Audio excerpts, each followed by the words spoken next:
శాంతి. ఈరోజు 22 జూన్ మురళికి ముందు మా అమ్మ విశేషతను విందాము.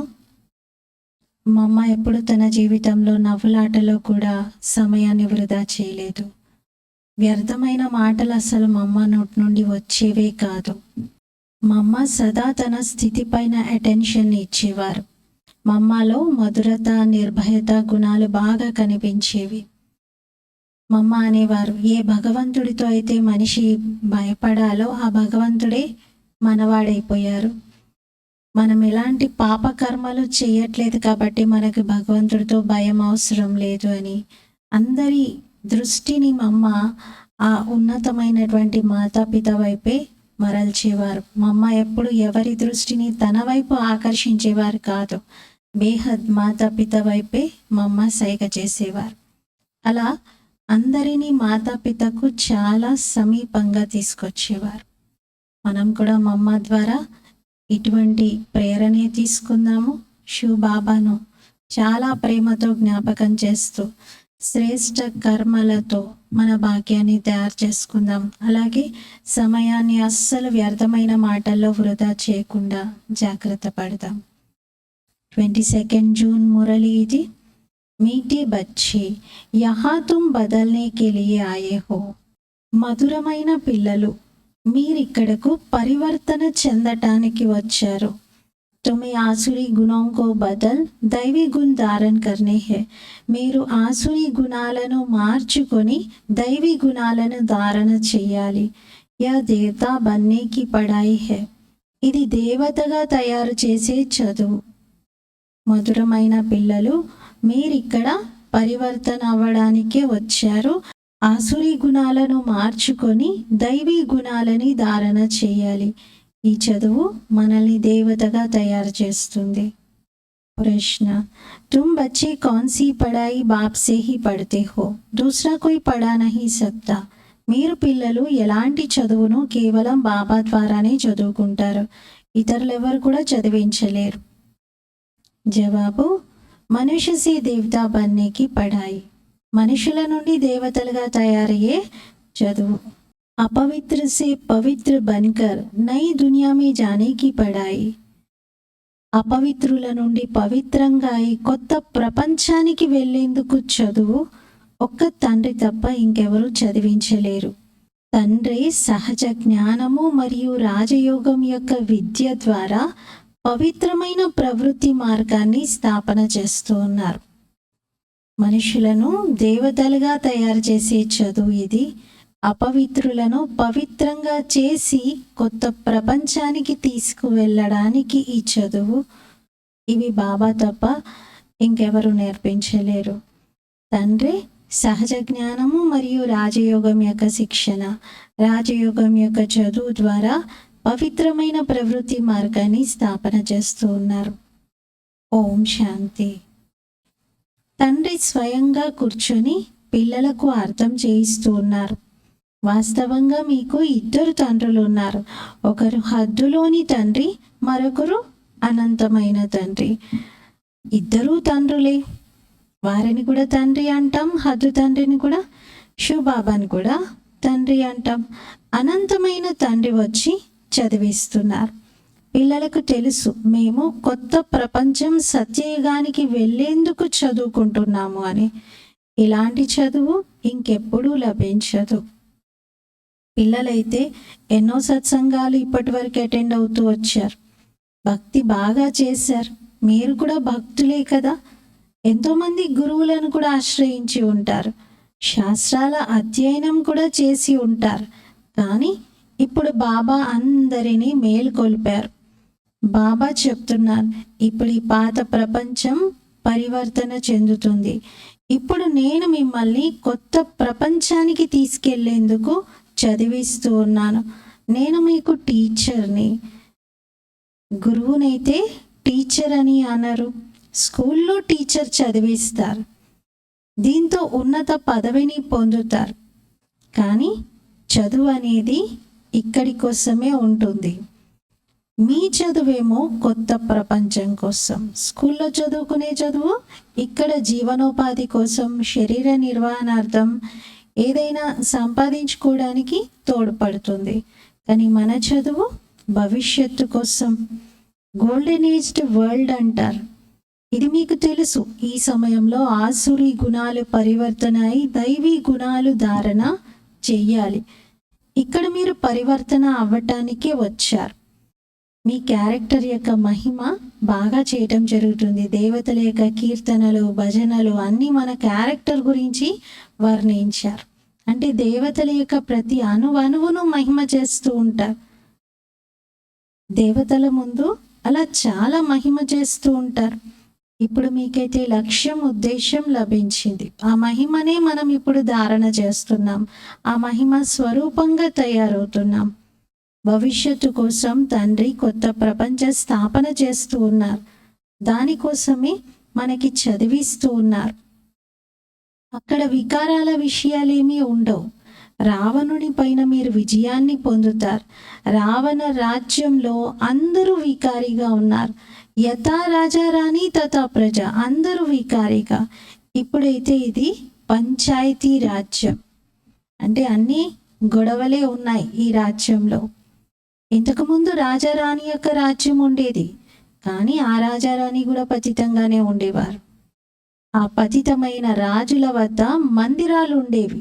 నిర్వికారి దేవతల యొక్క పూజలు చేసేవారు. తెలుసు ఈ దేవతలు ఒకప్పుడు ఉండి వెళ్ళారు అని. ఇప్పుడు వారి రాజ్యం అయితే లేదు. దేవతల రాజ్యం ఎక్కడుంది? తండ్రి ఆత్మలని పావనంగా తయారు చేస్తున్నారు మరియు స్మృతిని కలిగిస్తున్నారు. మీరు ఒకప్పుడు దేవతా శరీరంలో ఉండేవారు అని. మీ ఆత్మ, శరీరం రెండూ పవిత్రంగా ఉండేవి. ఇప్పుడు తిరిగి తండ్రి ద్వారా పతితులను పావనంగా తయారు చేస్తూ ఉన్నారు. తండ్రి స్వయంగా వచ్చి ఈ కార్యం చేస్తూ ఉన్నారు. అందుకే మీరు కూడా ఇక్కడికి వచ్చారు, పావనంగా అవ్వటానికి. బాబా ఆర్డినెన్స్ని పాస్ చేస్తున్నారు. అంటే స్ట్రిక్ట్ ఆర్డర్ ఇస్తూ ఉన్నారు. పిల్లలు కామం మహాశత్రువు. ఇది మీకు ఆది మధ్యాంతం దుఃఖాన్ని కలిగించింది. ఇప్పుడు మీరు గృహస్థ వ్యవహారంలో ఉంటూ పావనంగా అవ్వాలి. దేవి దేవతలు పరస్పరంలో ప్రేమతో ఉండరు అని కాదు, కాకపోతే అక్కడ వికారాల దృష్టి ఉండదు. చాలా ప్రేమ ఆప్యాయతలు ఉంటాయి వారి మధ్యలో, కానీ నిర్వికారిగా ఉంటారు. బాబా కూడా అదే చెప్తున్నారు. గృహస్థ వ్యవహారంలో ఉంటూ కమల పుష్ప సమానంగా కండి. మీ భవిష్యత్తును మీరు అలా తయారు చేసుకోవాలి అంటే మీరు ఇక్కడే అలాంటి పవిత్రమైన జంటగా ఉండాలి. అంటే ఏదైనా భవిష్యత్తు వర్తమానానికి నాంది పలుకుతుంది. వర్తమానమే భవిష్యత్తు అవుతుంది కదా. మరి నిజంగా భవిష్యత్తులో మనం అలా ఉండేది ఉంది అంటే ఇప్పుడు ఎలా ఉండాలి? పవిత్రమైన జంటగా ఉండాలి. ప్రతి ఆత్మ భిన్న భిన్న నామరూపాలతో పాత్రను అభినయిస్తుంది. ఇప్పుడు ఇది మీ అంతిమ పాత్ర. పవిత్రత విషయంలోనే చాలా కన్ఫ్యూజ్ అవుతూ ఉంటారు. ఎలా పవిత్రంగా ఉండాలి, ఎలా కంపానియన్గా అయి ఉండాలి, కలిసే ఉండాలి అంటున్నారు, మళ్ళీ పవిత్రంగా ఉండమంటున్నారు. అది ఎలా సాధ్యం అనుకుంటారు. బాబా అన్నారు కంపానియన్ ఉంటారు కదా, తోడుండేవారు. అలా ఉండండి. తోడుండేవారు అంటే అర్థం ఏంటి? విదేశాల్లో చూడండి, వృద్ధాప్యం వచ్చింది అంటే తనని చూసుకునేవారు ఎవరూ లేకపోతే మళ్ళీ వివాహం చేసుకుంటారు. ఇక్కడ వివాహం ఎందుకు చేసుకుంటారు? కేవలం కంపానియన్ కోసం, ఒక తోడు కావాలి అని చెప్పి, సంభాళించడం కోసం, అంతే తప్ప ఇంకా వికారాల కోసం కాదు. ఇలా ఎంతోమంది బ్రహ్మచారిగా ఉండడాన్ని ఇష్టపడుతూ ఉంటారు. ప్రపంచంలో అలాంటి వాళ్ళు ఉన్నారు. సన్యాసుల విషయమైతే వేరు. గృహస్థంలో ఉండేటువంటి వారు చాలామంది ఉన్నారు. వారికి ఎంతోమందికి అసలు వివాహం అంటేనే ఇష్టం లేకుండా గృహస్థంలోనే ఉంటున్నారు. గృహస్థంలో అంటే లౌకిక కార్యాలన్నీ చేసుకుంటూ కుటుంబంతో ఉంటారు. తల్లిదండ్రితోనో లేకపోతే సింగిల్గా అయినా ఉంటారు. వాళ్ళేం సన్యాసం తీసుకోలేదు, కానీ బ్రహ్మచర్యాన్ని ఇష్టపడతారు. సింగిల్గా ఉండడం ఇష్టం. शादी करना फिर बाल बच्चे आदि संभालना, ऐसी जाल फैलाए ही क्यों जो खुद ही फंस पड़े. వివాహం చేసుకోవటం, పిల్లల్ని కనటం, మళ్ళీ ఆ పిల్లల్ని సంభాళించటం, ఇలాంటి జాలం పరుచుకోవడం ఎందుకు, మేమందులో చిక్కుకోవడం ఎందుకు అని వివాహమే చేసుకోరు. ఇలా ఎంతో మంది ఇక్కడికి కూడా వస్తూ ఉంటారు. 40 సంవత్సరాలు అయిపోయింది వయసు, ఇంకా బ్రహ్మచారిగానే ఉంటున్నారు. మరి ఆ తర్వాత వివాహం చేసుకుంటారా? 40 ఏళ్ళు దాటాకైతే ఇంకా చేసుకోవాలనిపించదు కదా, స్వతంత్రంగా ఉండటాన్ని ఇష్టపడతారు. మరి అలాంటి వారిని చూసి బాబా సంతోషిస్తారు. బాబా అంటారు, వీరైతే ఉన్నదే బంధన ముక్తులుగా, ఇకపోతే శరీరం యొక్క బంధనం ఉంది, అందులో అయితే దేహ సహితంగా అన్నింటినీ మరిచిపోవాలి, కేవలం ఒక తండ్రిని జ్ఞాపకం చేయాలి. ఏ దేహదారిని, క్రైస్ట్ మొదలైన వారిని ఎవరిని జ్ఞాపకం చేయకూడదు. నిరాకారుడైన శివుణ్ణి జ్ఞాపకం చేయాలి, ఎందుకంటే వారికి దేహం లేదు, వారు దేహదారి కాదు, వారి పేరే శివ. శివుని మందిరాలు కూడా ఉన్నాయి. ఆత్మకు 84 జన్మల పాత్ర లభించి ఉంది. ఇది అవినాశీ డ్రామా, ఇందులో ఏమీ మార్పులు చేర్పులు జరగవు. మీకు తెలుసు, మొట్టమొదట మా ధర్మము, మా కర్మలు చాలా శ్రేష్టంగా ఉండేవి, ఇప్పుడు అన్నీ భ్రష్టంగా మారిపోయాయి. దేవతా ధర్మమే సమాప్తమైపోయింది అనడానికి లేదు.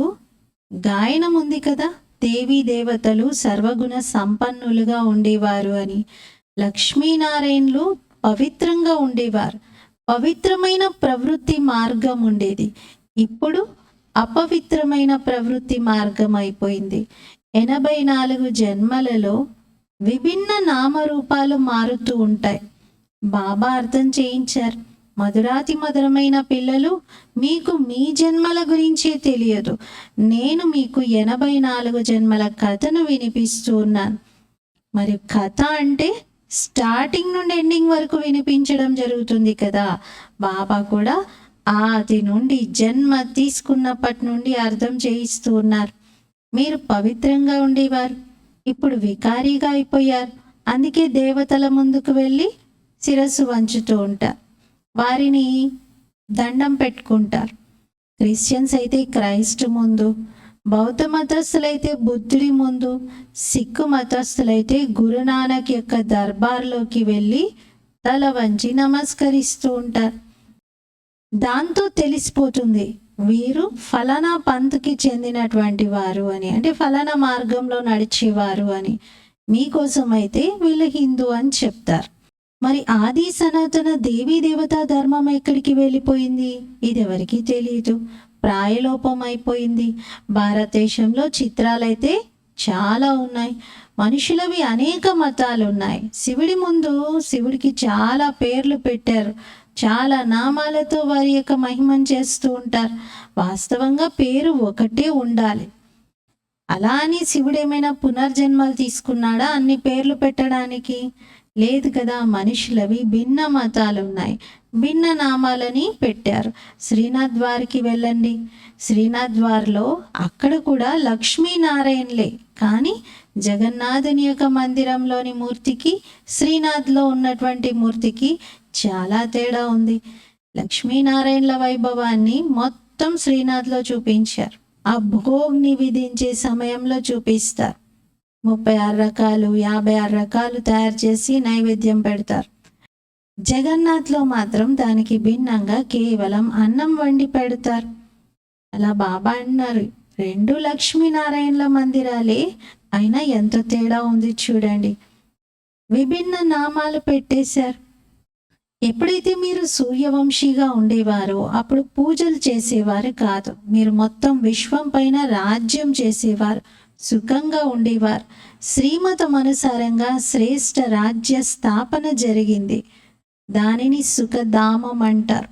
తండ్రి స్వయంగా చదివిస్తూ ఉన్నారు మనుషులను దేవతలుగా తయారు చేయడానికి. కానీ ఈ విధంగా ఎవరు కూడా భావించట్లేదు. గుర్తులైతే ఉన్నాయి, దేవతలు ఈ భూమిని పరిపాలించారు అని.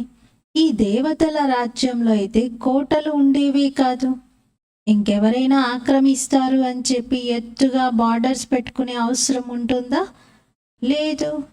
ఇప్పుడు మీకు తెలుసు, మీరు ఆ దేవీ దేవతా ధర్మంలోకి ట్రాన్స్ఫర్ అవుతూ ఉన్నారు. దానికోసమే రాజయోగం యొక్క విద్యను చదువుకుంటున్నారు. రాజ్యాన్ని పొందాలి, భగవాను వాచ, నేను మిమ్మల్ని రాజులకు రాజుగా తయారు చేస్తున్నాను. ఇప్పుడైతే రాజారాణి ఎవరు లేరు. ఎన్ని గొడవలు, యుద్ధాలు మొదలైనవి జరుగుతూ ఉన్నాయి. ఇది కలియుగం, ఐరన్ ఏజ్డ్ ప్రపంచం. మీరు గోల్డెన్ ఏజ్లో ఉండేవారు. ఇప్పుడు మీరు పురుషోత్తమ సంగమ యుగంలో నిలబడ్డారు. తండ్రి మిమ్మల్ని మొదటి నంబర్లో తీసుకెళ్ళటానికే వచ్చారు. అందరి కళ్యాణం చెయ్యాలి. మీకు తెలుసు మా కళ్యాణం జరుగుతుంది. మొట్టమొదట మీరు సత్యయుగానికి వస్తారు. అదే మన కళ్యాణం జరుగుతుంది అని చెప్పడానికి బాబా వివరిస్తున్నారు. మిగతా ధర్మాలకి చెందిన వారు శాంతిధామానికి వెళ్తారు. బాబా చెప్తున్నారు అందరూ పవిత్రంగా అవ్వాల్సిందే. మీరు కూడా పవిత్ర దేశంలో ఉండేవారు. దానిని నిర్వాణ ధామం అంటారు. వానికి అతీతంగా కేవలం అశరీరి ఆత్మలుగా ఉండేవారు. తండ్రి ఇప్పుడు మిమ్మల్ని వానికి అతీతంగా తీసుకెళ్తున్నారు. ఈ విధంగా ఎవరు కూడా నేను మిమ్మల్ని నిర్వాణధామం, శాంతిధామానికి తీసుకెళ్తున్నానని చెప్పలేరు. వాళ్ళైతే బ్రహ్మతత్వంలో లీనమవుతున్నామంటారు. పిల్లలైన మీకు తెలుసు ఇప్పుడు ఇది తమో ప్రధాన ప్రపంచం. దీంట్లో మనకు ఎటువంటి రుచి లేదు. అందుకే కొత్త ప్రపంచ స్థాపన మరియు పాత ప్రపంచం యొక్క వినాశనం కోసం భగవంతుడు భూమిపైకి రావాల్సి వచ్చింది. శివ జయంతిని కూడా ఇక్కడే జరుపుతారు.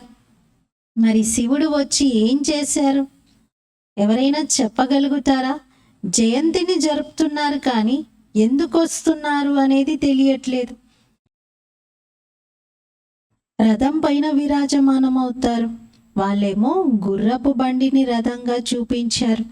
బాబా ఏమో బ్రహ్మ శరీరం అనే రథం గురించి చెప్తూ ఉంటే వాళ్ళు అక్కడ ఎద్దు శరీరాన్ని చూపించారు. ఇంకొక వైపు అర్జునుడి యొక్క గుర్రపు బండిని కూడా రథంగా చూపించారు. బాబా అర్థం చేయిస్తున్నారు, నేను ఎలాంటి రథంలో విరాజమానం అవుతాను, ఎలాంటి రథం పైన స్వారీ చేస్తాను అది మీకే చెప్తున్నాను. పిల్లలైన మీకే తెలియజేస్తున్నాను. ఈ జ్ఞానము ప్రాయలోపం అయిపోతుంది. 84 జన్మల అంతిమంలో బాబా రావాల్సి వస్తుంది. ఈ జ్ఞానం ఇంకెవరు కూడా ఇవ్వలేరు. జ్ఞానం అనేది పగలు, భక్తి అనేది రాత్రి. క్రిందకు దిగుతూనే ఉంటారు. భక్తికి కూడా ఎంత షో ఉంది చూడండి. ఎన్ని కుంభమేళాలు, ఎన్ని జాతరలు తయారు చేస్తూ ఉంటారు. కానీ ఏ ఒక్కరు కూడా ఆ మేళాలు, ఆ జాతరలలో అసలు సంగమం దేనిది జరుగుతుంది, అసలు ఈ సంగమంలో మనం పవిత్రంగా అవుతే ఎలా మనం కొత్త ప్రపంచానికి వెళ్తాము అని ఈ విషయాన్ని చెప్పరు. కానీ బాబా మనకు తెలియజేస్తున్నారు, పిల్లలు ఇది సంగమ యుగం, ఇప్పుడు మీరు పవిత్రంగా ఉండి కొత్త ప్రపంచానికి వెళ్తారు అని. కల్ప క్రితం ఎవరైతే ఈ చదువును చదువుకున్నారో వాళ్ళే ఇప్పుడు చదువుకుంటున్నారు. మనుషుల నుండి దేవతలుగా అవుతున్నారు. గాయనం ఉంది కదా, మనుషులను దేవతలుగా చేయడానికి భగవంతుడికి క్షణకాలం కూడా పట్టలేదు అంటారు. మరి నిజంగా తండ్రి తయారు చేశారు కదా. మీకు తెలుసు మేము అపవిత్ర గృహస్థ ధర్మంలో ఉండేవారిమి. ఇప్పుడు బాబా వచ్చి పావనమైన పవిత్ర గృహస్థ ధర్మాన్ని తయారు చేస్తున్నారు. పవిత్రమైన గృహస్థ మార్గంలో మేము నడుస్తూ ఉన్నాం. ఇప్పుడు మీరు గృహస్థంలో ఉంటూ కూడా పవిత్రంగా ఉంటున్నారు. ఇప్పుడు మీరు చాలా ఉన్నతమైన పదవిని పొందుతున్నారు. ఉన్నతోన్నతమైన తండ్రి ఉన్నతంగా తయారు చేస్తూ ఉన్నారు. బాబాది శ్రీ అంటే శ్రేష్టాతి శ్రేష్టమైనటువంటి మతం. మనమేమో శ్రేష్టంగా అవుతాం, శివబాబానేమో శ్రేష్టాతి శ్రేష్టంగా ఉన్నారు. మరి శ్రీ యొక్క అర్థం కూడా ఎవరికి తెలియదు. ఇది శివబాబాకు ఉన్నటువంటి టైటిల్. కానీ ఎంతోమంది వాళ్ళకి వాళ్ళు శ్రీ అని టైటిల్ పెట్టేసుకుంటారు. కొందరైతే 3 శ్రీలు, కొందరు 108 శ్రీలు, అలా ఎవరికి నచ్చినట్లుగా వాళ్ళు పెంచుకున్నారు. మాల జపం చేస్తూ ఉంటారు. మాలలో కూడా 108 పూసలు ఉంటాయి. 16,108 పూసలది కూడా తయారు చేశారు. ఉస్మే 8 తో ఆనే హీ హై. మరి 108 16,108లో అష్టరత్నాలు అయితే ఉండే ఉంటారు. 4 జంటలు మరియు ఒకరేమో శివబాబా. ఈ 4 జంటలు అంటే 8 మంది, ఒకరు శివబాబా. ఈ 9 మందిని కలిపి నవరత్నాల ఉంగరాన్ని కూడా ధరిస్తూ ఉంటారు. ఉన్కో ఐసా బనానే వాలా బాప్ హై. మరి శివబాబానే కదా అలా వారిని తయారు చేసింది. అందుకే శివబాబాను కూడా మధ్యలో పెడతారు నవరత్నాల ఉంగరంలో. మీరు తండ్రి ద్వారా పారస బుద్ధిగా తయారవుతున్నారు. రంగూన్లో ఒక సరస్సు ఉంది. దానిలో స్నానం చేయడంతో పర్యగా అవుతాము అని చెప్పుకుంటారు. వాస్తవంగా ఇది జ్ఞాన స్నానం అంతే తప్ప స్థూలంగా ఎక్కడో సరస్సులో స్నానం చేస్తే పర్యగా అవ్వడం మాత్రం ఉండదు. మీరు ఈ జ్ఞాన స్నానంతో దేవతగా అవుతున్నారు. అవన్నీ భక్తి మార్గ విషయాలు. ఇక్కడైతే అలాంటి స్నానాలు చేసే విషయము, నీళ్ళల్లో మునగడం, పర్యగా అవ్వడం అలాంటిదేమీ లేదు. ఇక్కడ మనం పేరు పెట్టాం జ్ఞాన్ సరోవర్, మానస్ సరోవర్, ఆనంద్ సరోవర్. ఇవన్నీ జ్ఞానంలో మునగడం, ప్రేమలో మునగడం, పరమాత్మ స్నేహంలో మునగడం, అన్ని సూక్ష్మమైన విషయాలు తప్ప, ఇంటర్నల్గా ఆత్మకు సంబంధించినవి తప్ప శరీరంతో వెళ్ళి ఎక్కడో సరస్సుల్లో స్నానాలు చేసే విషయం కాదు. ఏమీ మనుషులకు అర్థం కావట్లేదు. ఏవేవో విషయాలు తయారు చేశారు భక్తి మార్గంలో. ఇప్పుడు మీరు అర్థం చేసుకుంటున్నారు. మీ జ్ఞాపకార్థమే దిల్వాడ మందిరం, గురు శిఖర్ ఇవన్నీ ఉన్నాయి. బాబా చాలా ఉన్నతంగా తయారు చేస్తూ ఉన్నారు. మీకు తెలుసు, తండ్రి మరియు మనం ఆత్మలం నివసించేది పరంధామంలో, మూలవతనంలో. దాన్నే మూలవతనం అని కూడా అంటారు. సూక్ష్మవతనం అయితే కేవలం సాక్షాత్కార మాత్రంగానే ఉన్నటువంటిది. అదేమి నిజంగా మొత్తం కల్పమంతా ప్రతి యుగంలో ప్రతి క్షణం ఉపయోగపడేది కాదు. ప్రతి క్షణం ఖాళీగా ఉండకుండా ఉండేది పరంధామం. పరంధామం మరియు ఈ స్థూలలోకం, ఈ రెండే ముఖ్యమైనటువంటివి. సూక్ష్మలోకం అనేది ఒక ప్రపంచం కాదు. సూక్ష్మవతనం లేక మూలవతనం కోసం వరల్డ్ హిస్టరీ రిపీట్ అవుతుంది అని అన్నారు. వరల్డ్ హిస్టరీ, జోగ్రఫీ రిపీట్ అయ్యేది కేవలం స్థూలలోకంలో. సూక్ష్మలోకంలో ఉండదు హిస్టరీ రిపీటింగ్, పరంధామంలో కూడా ఉండదు. వరల్డ్ అనేది ఒకటే. ఈ వరల్డ్ హిస్టరీ రిపీట్ అవుతుంది అంటారు. మనుషులు అంటారు ప్రపంచంలో శాంతి ఉండాలి అని. మరి ఎవరికి ఆత్మ స్వధర్మమే శాంతి అనే విషయం తెలియట్లేదు. అడవుల్లో ఏమైనా శాంతి దొరుకుతుందా? పిల్లలైన మీకు సుఖము, శాంతి అన్నీ లభిస్తాయి. ఎవరైతే పరంధామంలోకి వెళ్తారో వారు మళ్ళీ సుఖధామంలోకి వస్తారు. కొందరు అంటారు మేము అసలు జ్ఞానమే తీసుకోలేదు, అంతిమంలో వచ్చాం, ఇంకా మేము ముక్తిధామంలోనే ఉండిపోతామా అని. అది మంచిదే కదా, ఎక్కువ సమయం మీకు ముక్తి దొరుకుతుంది.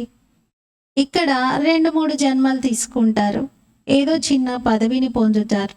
ఇక్కడ చివరికి ఏదో 1-2 జన్మలు తీసుకుంటారు. కానీ దాంట్లో ఏముంది అంటున్నారు. ఏ విధంగా రాత్రిపూట కొన్ని పురుగులు పుడతాయి, మరణిస్తాయి. వాటికి ఏమైనా విలువ ఉందా? అలాగే 1-2 జన్మలు తీసుకుంటే కూడా ఏం సుఖం ఉంటుంది అంటున్నారు. కదైతే ఎందుకు పనికొచ్చేదే కాదు, దాన్ని ఒక పాత్రనే అన్నారు. మీ పాత్ర చాలా ఉన్నతమైనది. మీరు ఎంత సుఖాన్ని చూస్తారో అంతగా ఇంకెవరు కూడా చూడలేరు.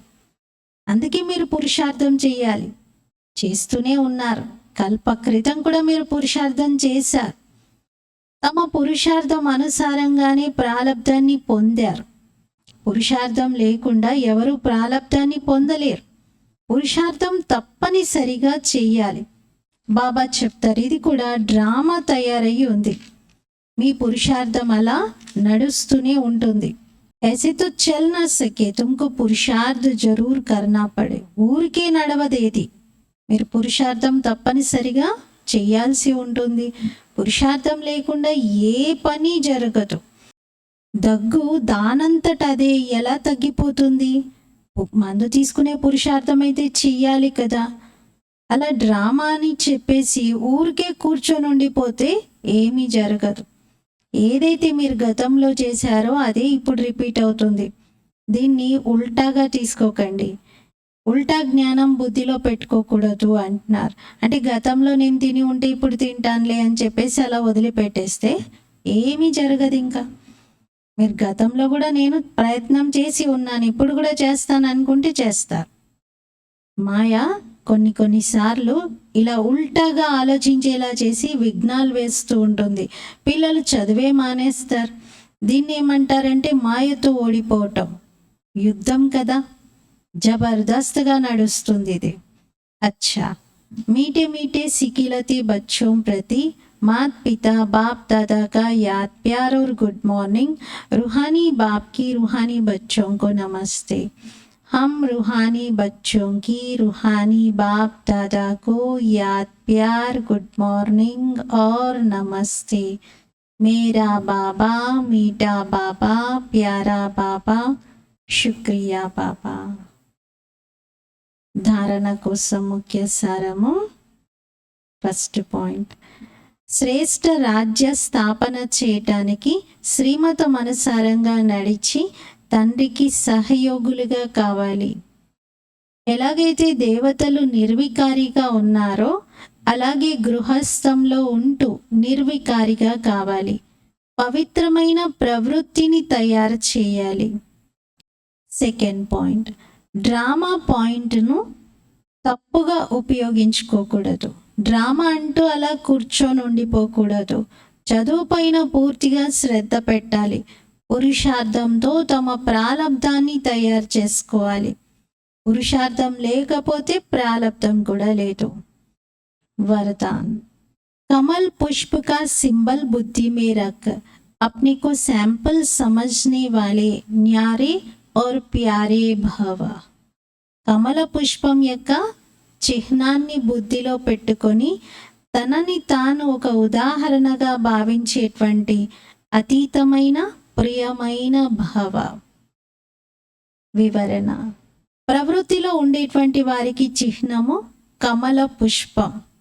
మీరు కమలంగా కండి మరియు అమలు చేయండి.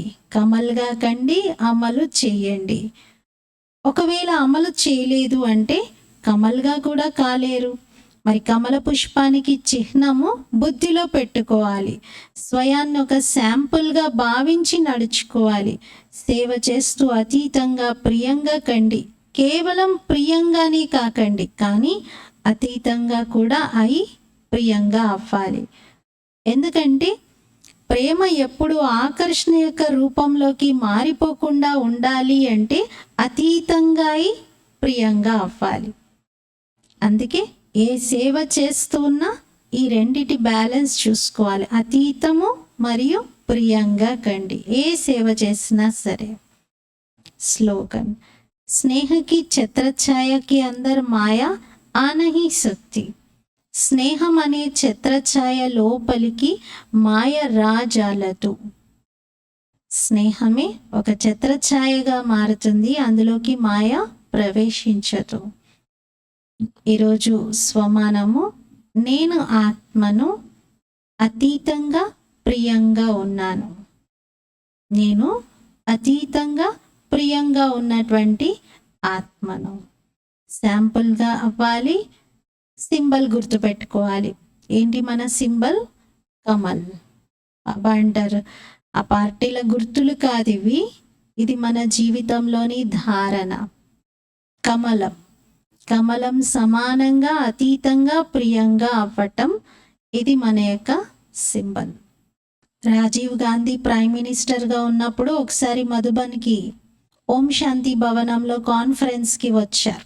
అప్పుడు ఓం శాంతి భవనం చుట్టూ కూడా కమలం సింబల్స్ చూసి ఆయన దాదీతో అన్నారంట, దాది మీరు బీజేపీ పార్టీనా అని.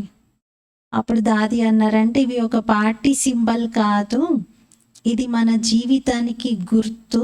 కమలం ఎలా అన్నింటిలో ఉంటూ అతీతంగా ఉంటుందో అలాగే పరమాత్ముడు ఇచ్చే శిక్షణల్లో మనం గృహస్థంలో ఉంటూ కూడా అన్నిటికీ అతీతంగా పవిత్రత ధారణ చేస్తూ కమలం వలె అందరికీ ప్రియంగా ఉండాలి అని ఆ శిక్షణ అందరికీ గుర్తు చేయించడానికి ఇక్కడ కమలం సింబల్స్ పెట్టాము అని చెప్పారంట.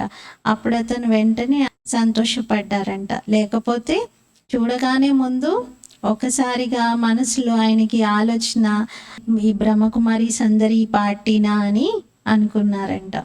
అంటే ఈ సింబల్ దేనికి గుర్తు అనేది మనం స్పష్టంగా అందరికీ చెప్పాలి. ఓం శాంతి.